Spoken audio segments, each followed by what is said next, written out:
जलते ईरान में दो युगों की क्रांति का कैसा वजूद सिमटा।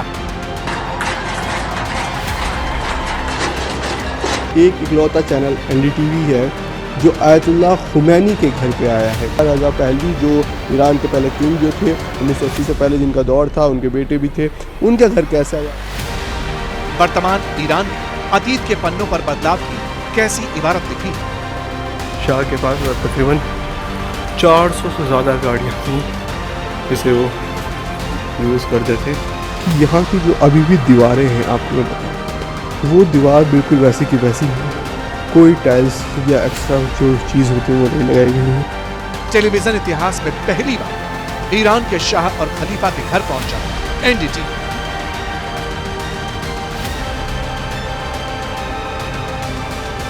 धड़कते ईरान पर एनडीटीवी की वर्ल्ड एक्सक्लूसिव कवरेज।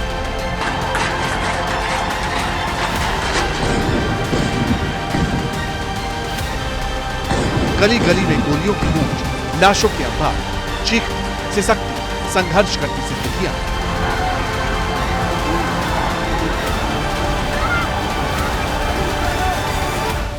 बेहिसाब मातम, आक्रोश है, क्रोधाग्नि में क्रूरता के जलते शामियाने, आजादी का संघर्ष है, जिंदगी के नए सवेरे की जद्दोजहद।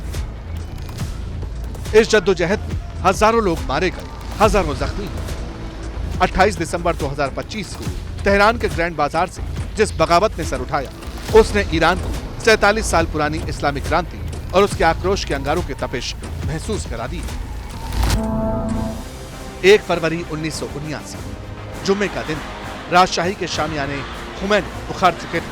तत्कालीन राजा शाह मोहम्मद रजा पहलवी की राजशाही का अंत हुआ। इसके बाद ईरान के पहले सुप्रीम लीडर खुमैनी पेरिस से स्पेशल चार्टर्ड प्लेन से तेहरान लौटे। लाखों की भीड़ इस्तकबाल में खड़ी थी। 11 फरवरी 1979 को शाह की बची कुची सरकार गिर गई और सेना ने तटस्थ रहने की घोषणा की। 47 साल बाद ईरान में वैसी ही भीड़, वैसे ही बगावत का परचम बुलंद। एक धड़ा राजशाही के पीछे खड़ा है तो दूसरा खामनेई के साथ।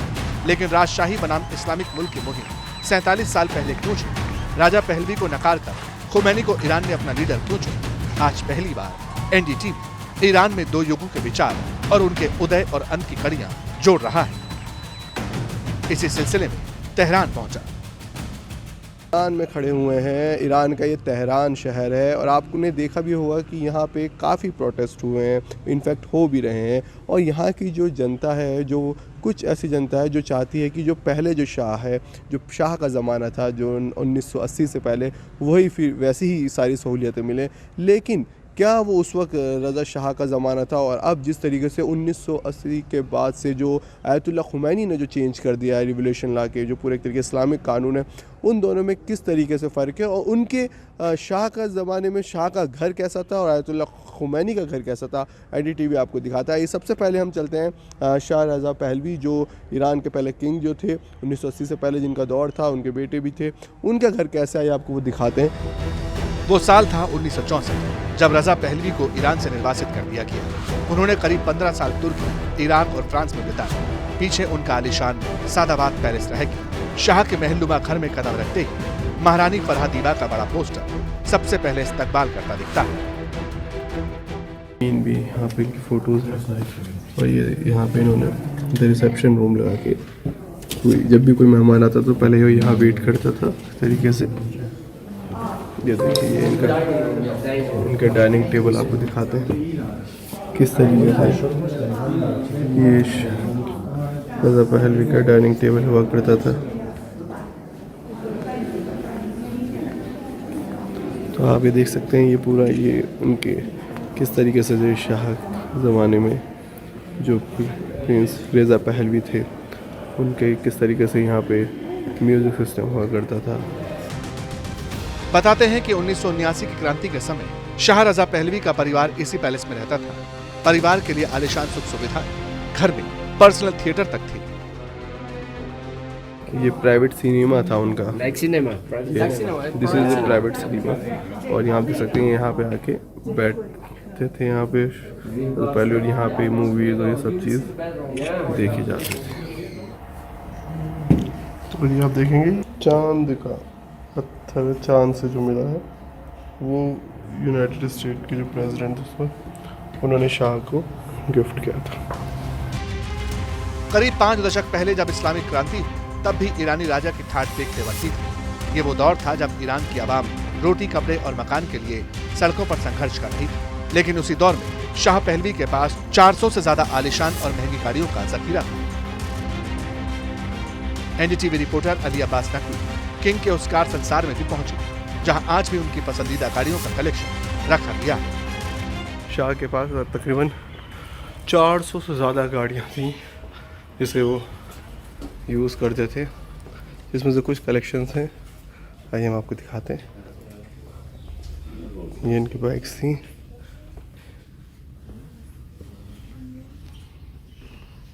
देख सकते हैं आप किस तरीके की उनकी ये कार हुआ करती थी। ईरान के खुमैनी शहर में पैदा हुए आयतुल्लाह रुहुल्लाह खुमैनी ईरान की इस्लामी क्रांति के मुख्य वास्तुकार। राजशाही के खिलाफ 1960 के दशक में विरोध का पहला बीज पड़ा। खुमैनी ने ईरान के तत्कालीन राजा शाह मोहम्मद रजा पहलवी की नीतियों का कड़ा विरोध किया और आखिरकार 1979 में भारी विरोध प्रदर्शन के बाद शाह को देश छोड़ना पड़ा। आज ईरान की बागडोर खुमैनी के सबसे वफादार और परम शिष्य आयतुल्लाह खामेनेई के हाथ में है, जो आवाम का विरोध झेल रहे हैं, लेकिन हौसला अभी बरकरार है।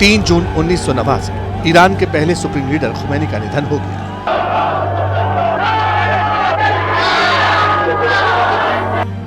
4 जून को आयतुल्लाह खामेनेई ईरान के तख्त पर आसीन हो गए। खुमैनी अपनी आखिरी सांस तक आवाम के हक की बात करते रहे। सवाल था कि आखिर खुमैनी तेहरान में कहां रहते थे, उनका घर कैसा था, वो कैसे रहते थे, कैसे जिंदगी बसर करते थे। तेहरान की गलियों में खुमैनी के घर को एनडीटीवी ने खोज निकाला।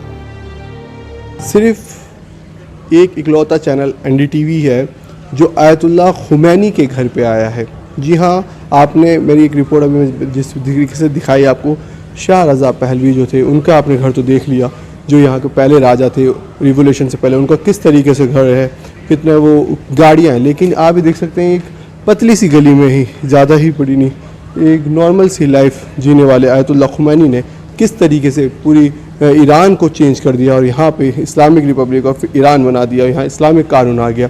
आइए आपको दिखाता हूँ उनका घर किस तरीके से था, कैसे वो रहते थे, क्या उनकी लाइफ थी। ईरान के पहले सुप्रीम लीडर का घर आंखों के सामने था। दीवार पर खुमैनी की तस्वीर चस्पा थी। सकरी गली में बेहद साधारण सा घर। किस तरीके से उनका घर था, ब्रीफ पूरी हिस्ट्री उनके घर के बाहर भी दिखाई गई है। साफ तौर पर ये इतना सा यही गेट, और आपने पहले वो शाह रज़ा मोहम्मद जो किंग थे उनका घर देखा था, कितना बड़ा था। ये घर था, किस तरीके से यहाँ पे रहते थे। नाउ यू कैन सी, तो ये आप देख सकते हैं, ये आयतुल्लाह खुमैनी है, ये इनकी फ़ोटो है यहाँ पे, ये आयतुल्लाह खुमैनी थे। और ये सिर्फ इतना सा उनका घर था जहाँ वो नॉर्मल लाइफ जीते थे। यहाँ पे आके वो बैठा करते थे, ये सोफ़े पे, यहाँ पे लोग मिलते थे। ये उनका बेडरूम था, यहाँ पे उनकी फैमिलीज़ भी रहा करती थी। बहुत ही नॉर्मल लाइफ जिया करते थे वो। और ये देखिए उनकी छतरी जो अम्ब्रेला है वो आज तक यहाँ पे है, जो वो रखते थे। उनकी चप्पलें आप देख सकते हैं, ये उनकी चप्पलें थी, स्लीपर्स वो पहनते थे। ये उनका आप फ़ोन देख सकते हैं, माइक जिससे वो ऐलान करते थे। और बहुत ही सिंपल लाइफ वो जिया करते थे। आयतुल्लाह रुहुल्लाह खुमैनी की जिंदगी जितनी सादगी भरी थी, उतनी ही ताकतवर उनकी तकरीरें, जिन्हें सुनने के लिए ईरान की आवाम उनके इसी घर का रुख किया करती थी। एक रास्ता बनाया गया था, जो ये रास्ता था, ये सीधा रास्ता एक हॉल की तरफ जाता है, जहाँ पे वो लोगों से संबोधित होते थे। और इन्होंने एक ऐसा रिवोल्यूशन लाया कि जो यहाँ पे किंग था उसे ईरान छोड़ के जाना पड़ा। जो उनके घर से, जो मैं आपको दिखा रहा था पुल, जो एक तरीके से वो बनाया हुआ था जाने का रास्ता, वो इस हॉल की तरफ आता है। अब आप ये हॉल देखेंगे, बिल्कुल ये देखिए। इस हॉल में जाने से पहले मैं आपको ये फ़ोटो ज़रूर दिखाना चाहूँगा। ये आप देखिए, ये हॉल बिल्कुल पहले इस तरीके का था जैसे आप देख रहे हैं। यहाँ पे पूरे लोग यहाँ पहुँचते थे और इसे यहाँ से आप जब देखेंगे तो ये आयतुल्लाह खुमैनी का जहाँ पे पूरे लोग आते थे वो यहाँ पे आते थे, और जो वो मैंने आपको डोर दिखाया था जो था वो यहाँ से ओपन होता था, इस जगह से आप देखेंगे। यस, और यहाँ पे आके आयतुल्लाह खुमैनी सेरेमनी करते थे, लोगों को संबोधित करते थे, इनफैक्ट मजलिस पढ़ते थे। और यहाँ इस पूरे हॉल में सब यहाँ बैठा करते थे, ऊपर लेडीज़ बैठती थी। विडंबना देखिए, कल तक जो महिलाएं इस्लामिक निजाम में मुस्तकबिल देखती थी, आज वो सड़कों पर बाल खोलकर हिजाब को चुनौती देती, सिगरेट फूंककर कट्टर सोच को धुएं में उड़ाती, कुछ राजशाही के दौर की वकालत करती तो कुछ मुखालफत कर रही। Something to be taken lightly because these crowds here are willing to just give their life. You live in a country that you cannot choose what to say, you cannot choose what to believe, you cannot choose what to wear, you cannot even choose what to listen to, the music. इसी बगावत में राजशाही के पैरोकार नए निजाम की संभावनाएं तलाश रही हैं। पिछले 2 हफ्तों में, खासकर पिछले 4 दिनों में, आपने अपने लाखों लोगों के प्रदर्शनों से ईरान के गैर कानूनी शासन की नींव हिलाकर रख दी है। अब पिछले दिनों की अपीलों पर आपके लाखों लोगों के जवाब पर भरोसा करते हुए मैं इस्लामिक शासन को उखाड़ फेंकने और हमारे प्यारे ईरान को वापस पाने के लिए राष्ट्रीय विद्रोह के एक और चरण की घोषणा करता हूँ। हम अपने प्यारे ईरान को इस्लामिक रिपब्लिक से वापस लेने के कगार पर हैं। खामेनेई और उनके शासन को आपकी वजह से कई बड़े झटके लगे हैं। हमें उन्हें फिर से सांस लेने का मौका नहीं देना चाहिए। हम जल्द ही अपने प्यारे ईरान को इस्लामिक रिपब्लिक से आजाद करवा देंगे और पूरे ईरान में आजादी और जीत का जश्न मनाएंगे।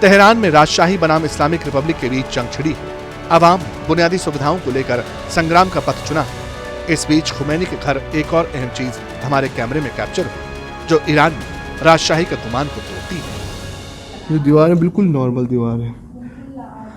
जिस वक्त में आयतुल्लाह खुमैनी रहते थे तो उस वक्त में भी कहा गया लोगों के, जो यहाँ के हुक्मरान थे, लोग थे, आम ऑडियंस थी, उन्होंने कहा कि हम इसमें टाइल्स लगवाना चाहते हैं। तो उन्होंने कहा नहीं, मैं एक भी रुपया आवाम का अपने ऊपर खर्च इस तरीके से नहीं करना चाहता।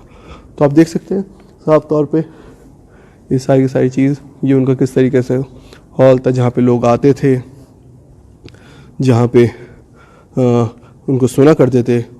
इतना एरिया था जो आयतुल्लाह खुमैनी का घर कहें या उनका एक तरीके से जो इतनी ही उनकी प्रॉपर्टी थी।